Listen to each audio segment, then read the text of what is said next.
स्थापन करून 8 जे मेजर आरोपी आहे, मेन आरोपी आहे, त्यांना 48 आवर्स मध्ये अटक केलेली होती अकोला पोलिसांनी आणि नंतर त्यांचा PCR घेतला होता.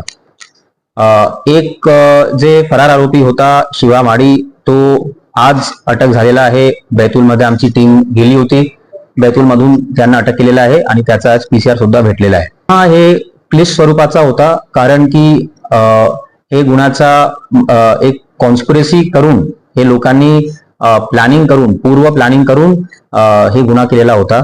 आणि याच्यामध्ये असा या लोकांना संभ्रम होता की जर बॉडी पोलिसांना आढळल्यास नाही, जर बॉडी भेटणार नाही तर यांच्यावर काही गुन्हा होणार नाही, किंवा काही पोलिसांकडे जर पुरावा नसल्यास तर यांच्यावर त्यांना काही सजा वजा भेटणार नाही.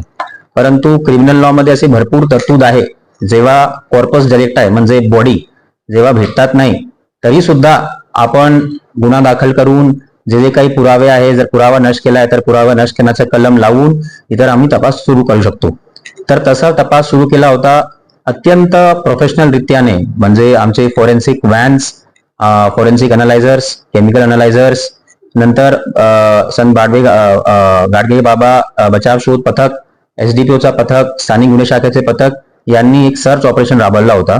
याच्यानंतर आम्हाला जे आमचा मृत व्यक्ती आहे अक्षय नागलकर, त्याचा, कारण की यांनी मृतदेह जाळलेला होता, तर त्याचे जे काही रिमेन्स आहे, त्यांचे जे काही हाडे आहे, त्याचे जे काही अस्थी आहे, बालापूरची नदी पात्रातून आम्हाला ते भेटलेले आहे आणि ते रिकव्हरी सुद्धा झालेली आहे.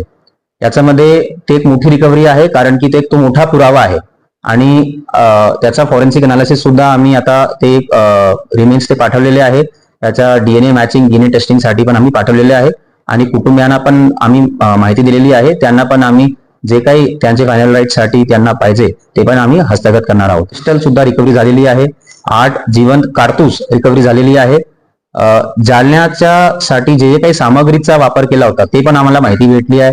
तो पण आता अजून आरोपी आज वाढी PCR 5 दिवस अजून, म्हणजे 8 आरोपी 7 दिवसचे PCR मध्ये होते, आज पण 5 दिवसचा PCR आम्हाला भेटलेला आहे. तर नंतर आमचा जे काही बेसिक इन्व्हेस्टिगेशन आहे त्या हिशोबाने आमचं सुरू